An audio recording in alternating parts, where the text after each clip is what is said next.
তথ্যখিনি সংগ্ৰহ কৰিব দেখা পাইছিলোঁ 90জনী গিৰিগাই ৰেল ষ্টেচনৰ পৰা নোহোৱা হৈ গৈছিলে। যেতিয়া নোহোৱা হৈ গৈছিলে গোটেই তথ্যখিনি সংগ্ৰহ কৰিব গম পাইছিলোঁ।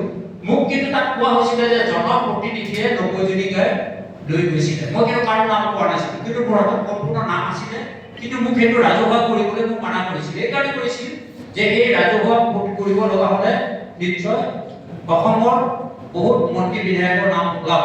যিহেতু সেই বস্তুটো ওলাই গ'ল, ওলাই যোৱাৰ কাৰণে মই তথ্য কৰি আপোনালোকে নিশ্চয় গম পাব।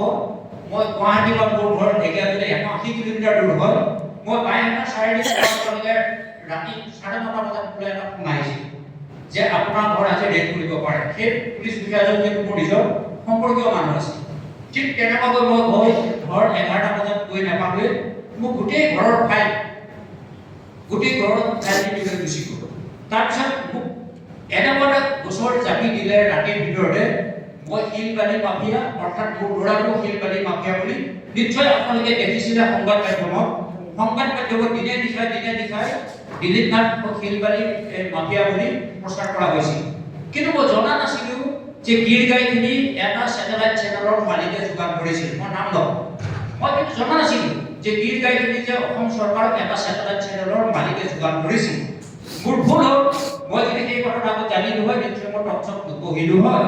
কিন্তু মই সত্য কথা তথ্য উদ্ঘাটন কৰি মই যেতিয়া এই গিৰিগাই গোটেই ঘটনাটো উদ্ঘাটন কৰি দিছিলোঁ, নিশাৰ ভিতৰতে মোৰ পৰিয়ালক 1 মাহ ধৰি আৰক্ষী প্ৰশাসনে কিন্তু হাৰাশাস্তি কৰিলে।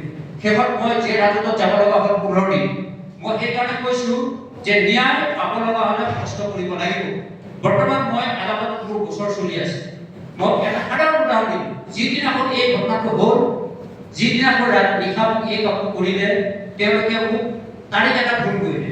তেওঁলোকে ক'লে যে শিলবালি বেপাৰী দিলীপ নাথে ইমান সময়ত সংবাদকৰ্মীক মাৰপিট কৰিছিল। কিন্তু তেওঁলোকৰ ভুল হৈ গ'ল এজাহাৰখনত। যিদিনাখন মই সংবাদকৰ্মীক মাৰপিট কৰিছিল বুলি ক'লে, সেইদিনাখন কিন্তু মই কামাখ্যা মন্দিৰত আছিলোঁ। এতিয়া কামাখ্যা মন্দিৰত থকা কথাটো যেতিয়া আপোনালোকক কওঁ, মই টোল গেটত 9:31 মই মদনপুৰ টোল গেট পাৰ হৈ আহিছিলোঁ। কামাখ্যা মন্দিৰত মই গোটেই দিনটো আছিলোঁ। ভিডিঅ' ফুটেজে কেতিয়াও ফাঁকি কথা নকয়। এই কথাখিনি মই যেতিয়া আদালতত দাখিল কৰিলোঁ, এই এজাহাৰকাৰীজনে কিন্তু স্বীকাৰ কৰিবলৈ বাধ্য হৈ গৈছে যে হয় আমি প্ৰশাসনৰ ওপৰৰ পৰা আমি প্ৰেছাৰ লোৱাৰ কাৰণে আপোনাৰ নামত শিলবালি মাফিয়া বুলি আমি গোচৰটো দিছোঁ। এতিয়া মই আপোনালোকক এই উদাহৰণটো এইকাৰণে দিছোঁ যে সত্য কথা উদ্ঘাটন কৰিব গ'লে বিপদ আছে। যিহেতু এখন চৰকাৰৰ গিৰিগাই কেনেকৈ নিশ্চয় আপোনালোকে গম পাইছিলে। এমাহ ধৰিলৈকে গিৰিগাই গোটেই চেনেলত টকা হৈ আছিলে। গতিকে মই এজন সাধাৰণ মানুহ হিচাপে গিৰিগাই গোটেই পুৰঙাই দিয়াৰ কাৰণে মোৰ ওপৰত শাস্তি দিয়াটো মই ভাবোঁ এটা স্বাভাৱিক কথা। আমি সৰু মানুহ, গতিকে RTI কৰিবলৈ গ'লে ঘাট প্ৰতিঘাত থাকিব। মই আৰু এটা উদাহৰণ দিম আপোনালোকক। নিশ্চয় আপোনালোকে গম পাব যে অসম তথা ভাৰত তথা পৃথিৱীত মানৱ আছে গম পাব যে গড়ৰ খবৰটো পৰীক্ষা কৰি পেলাই মই BBC লণ্ডনৰ পৰা মই এৱাৰ্ড পাইছোঁ। ইয়াৰ কাৰণটো হৈছিলে যে 2010 বৰ্ষত মোৰ এটা DY 365 মোৰ এটা টক শ্ব' হৈছিল। তাত তেতিয়া বনমন্ত্ৰী আছিল প্ৰাক্তন বনমন্ত্ৰী ৰকিবুল ইছলাম। মোৰ হাতত এনেকুৱা এটা তথ্য আছিল যে গড়ৰ খৰ্গ কোনোবা নহয় কোনোবা ঠাইত গড়ৰ খৰ্গৰ ঠাইত বাঘৰ মুখা আছিল। মই এই কথাটো DY যেতিয়া টক শ্ব'ত মই কৈ দিছিলোঁ, কিন্তু বিনোদ তালুকদাৰ ডাঙৰীয়াই মোক কৈছিলে যে আপুনি কথাটো উঠাই দিব লাগে যে গড়ৰ খৰ্গৰ ঠাইত ক'তো বাঘৰ মুখা নাই। মই তেতিয়া DY স্পষ্টকৈ কৈছিলোঁ যে মই এইটো প্ৰমাণ কৰি দেখুৱাম। কিন্তু মোক সেই সুবিধাটো তেতিয়া অসম চৰকাৰে দিয়া হোৱা নাছিলে। প্ৰমীলা ৰাণী বৰ্মন ডাঙৰীয়া যেতিয়া বনমন্ত্ৰী আছিল, মালাকাৰ ছাৰ ডাঙৰীয়া সম্পূৰ্ণ জানিব, মই তেতিয়া ৰাষ্ট্ৰপতিলৈ এই গোটেই বিষয়টো লিখি পঠাইছিলোঁ। তেতিয়া লগে লগে অসম চৰকাৰক অনুৰোধ কৰিছিলে যে ট্ৰেজাৰীত পৰীক্ষা কৰিব লাগে, আৰু সেই ট্ৰেজাৰীত পৰীক্ষা কৰাৰ সৌভাগ্যটো মোৰ হৈছিলে। মই 2511টা গড়ৰ খৰ্গ মই ভাগ্যৱান, মই পৰীক্ষা কৰি পেলাই 19টা গড়ৰ খৰ্গৰ ঠাইত বাঘৰ মুখা মই উদ্ঘাটন কৰিব পাৰিছিলোঁ। আজিও সেই ফটো মোৰ হাতত আছে। আৰু এই ঘটনাটো মই তথ্য জনা অধিকাৰ আইনৰ আধাৰত আপোনালোকক মই অনুৰোধ কৰিছোঁ যে একেদিনাই শেষ কৰা নাছিল। 2009 চনৰ পৰা বুলি 2022-23 বৰ্ষলৈকে এই গোটেই ঘটনাটো মই কৰি আছোঁ।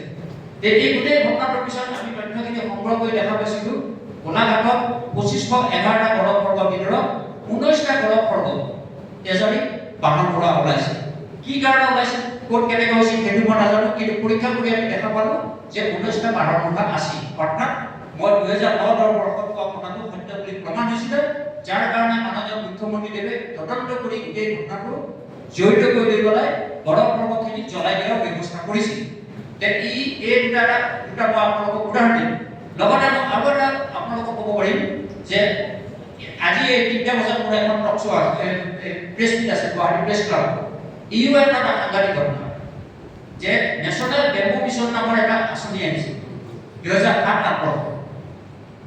তথ্য সংগ্ৰহ কৰোঁতে অলপ সময় লাগে, আৰু সময় লাগিলে এইকাৰণে লাগে যে কিছুমান তথ্যত কিন্তু যিমান বেছি দিন হয় তথ্য জনা অধিকাৰ আইনৰ অধীনত সিমান লাভ।